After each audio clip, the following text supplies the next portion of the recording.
ডাক দিয়ে পালি করে দিল। প্রথম গোয়াল কারাটবালা বড় বউয়ের হলো। আর বড় বউটি বলে মাগো জ্বালার উপর জ্বালা, ভেবে চিনতে দেখুন মাগো মেজ বউয়ের পালা।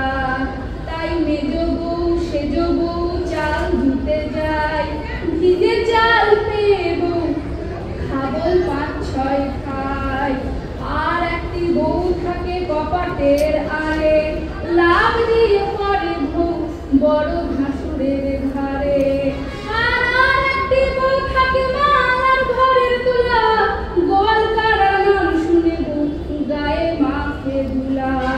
আর একটি বউ থাকে মাগো মুড়ি ঝুমুরি, মাথায় তার চুল নাই, পেছে ৫-৬ দড়ি।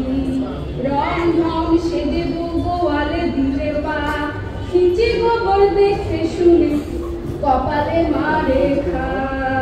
তাই পরিধানে দিল বউকে কাঁচা পাটের শাড়ি, গোয়াল কারাতে দিল বউকে ঝাঁটা আর ঝুড়ি। আরে বাপ যদি মোর বিয়ে দিত নির্ধনী আর ঘরে, কেমন করে লাগতো গোবর সোনার অলঙ্কারে।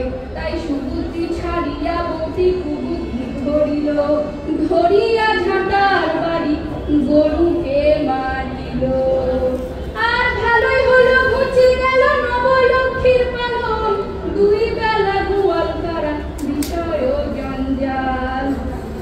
সেই পথে বিচে আসছেন নটদধি দুগ্ধ নীলবতী, গিন্নির কাছে বিদায় নিচ্ছেন শিব ভগবতী।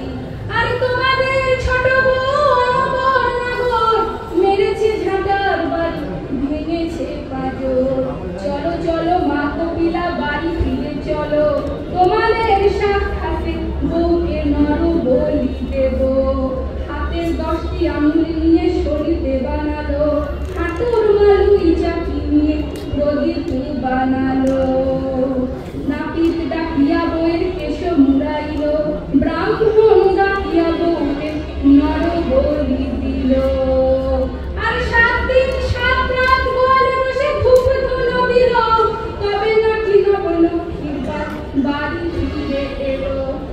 ১ লক্ষ ছিল বাল ১০০ লক্ষ হলো, বছরে বছরে পাল বাড়িতে লাগিল।